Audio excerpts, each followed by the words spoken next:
Okay, so this is an introduction to downloading, building, running, and processing the ODT code. First thing we'll do is go to the GitHub page, ODT Ignite, BYU Ignite /ODT, and we'll clone, go to the place we want to install the code, git clone, website, okay, ODT.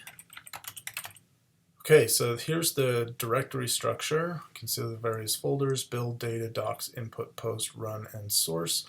Let's go to the build directory to make the code. Look at the README. So we can see here, oops. You can see here the directions. We need to have CMake installed. We'll need to have a working installation of Cantera. And we're going to need Git as well for building Yaml. And then if we want to make documentation, we're going to need Doxygen. Okay, so the first thing we do is edit the user configuration file. So that's right here, user config. Mostly we would want to set the location of our Cantera, include, and library folders here. And then if we're running with special chemistry, we want to set this to be whatever corresponds to our user chemical mechanism file.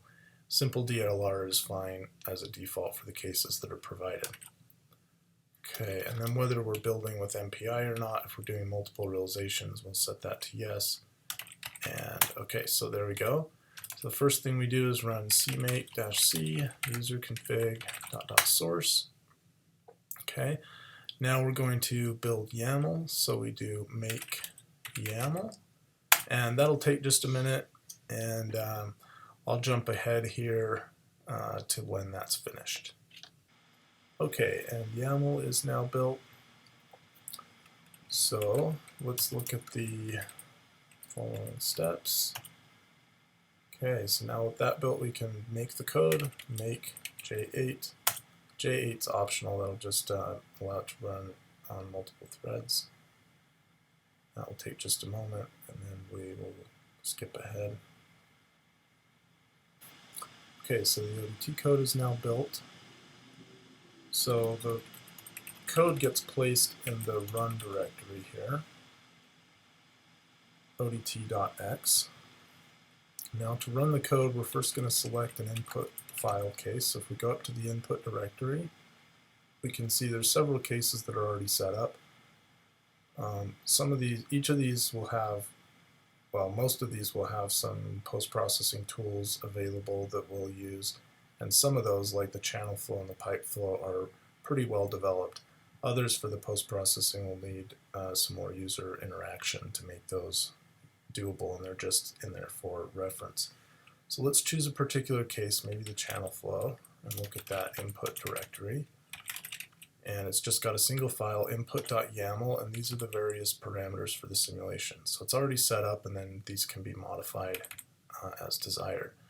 So we have here a random seed, the runtime t-end, how big the domain is, the initial number of grid points to put in the domain, a few other physical parameters, and then we'll notice this mod dump feature. This is how often we're going to output the state of the simulation from an eddy event. So if you want to see every eddy, you would put this at 1. If you want to see no eddies, just make that really big. And then boundary conditions, these are wall boundary conditions, so the velocities are 0.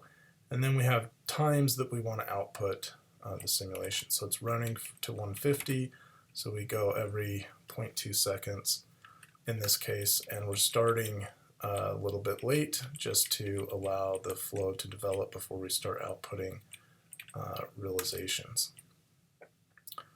And then parameters that are set and tuned are this Z param, the C param, and this Z large eddy suppression parameter.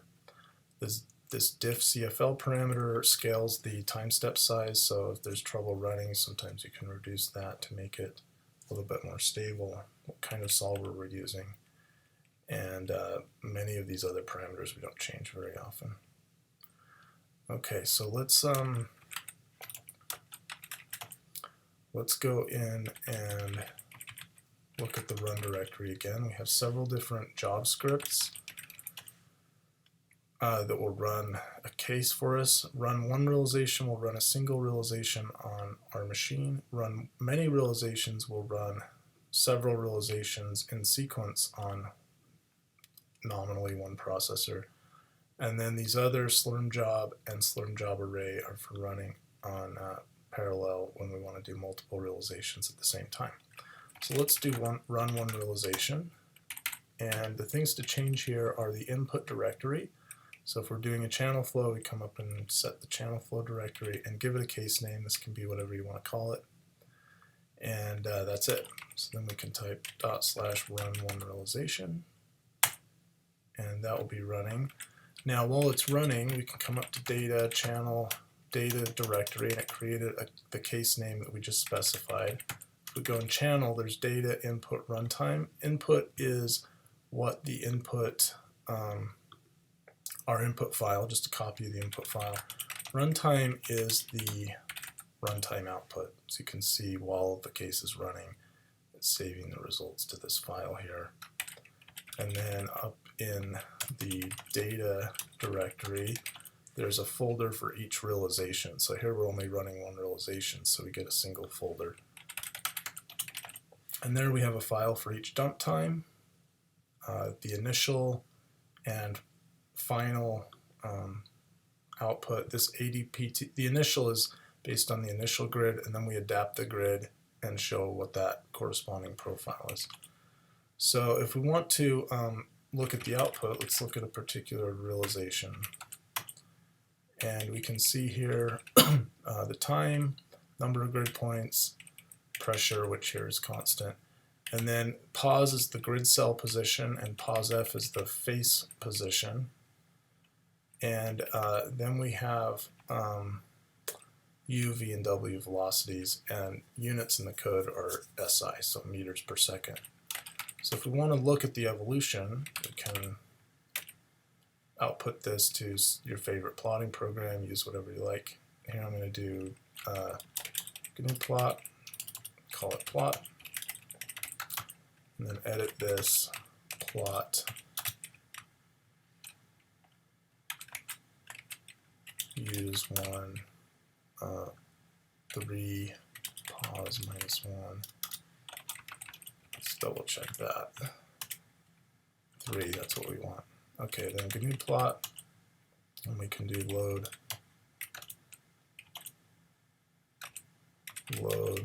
plot, and then we can see the streamwise velocity profile. So we have a wall on the left, a wall on the right, and we can watch the evolution of the profile as a function of time, and you can see the eddy events as they occur.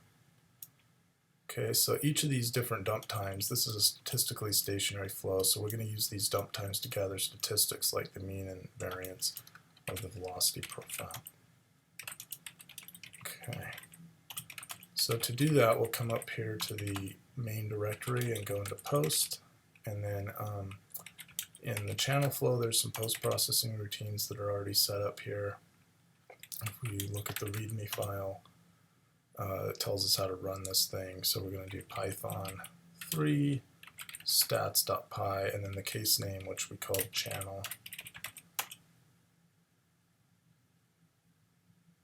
And it does its thing, so we come up here to data, and it created a new, in the channel, it created a new folder called post. And in post we can see both the data file that's being plotted and these two plots that it output for us. So we have here the mean, and it's comparing to DNS data, and the RMS profiles with DNS on the left and the ODT on the right for U, V, and W. Okay, so it's important, if we go back up to the post-processing directory, it's important that we have, when we run Python, obviously we're going to need the various libraries that are being used, so NumPy, glob, Yaml, etc. So make sure those are installed on your system. You might have to look through some of the various Python files that are being called for that. stats, for instance, there's some other files here in the tools folder, data_py.py for some cases, and data tools as well. Okay, so that is an introduction to setting up this code. Now, I didn't mention this. If you want to build the documentation, you can go to build, do make doxygen, and that will build the code documentation here. That'll take just a second. Let that finish.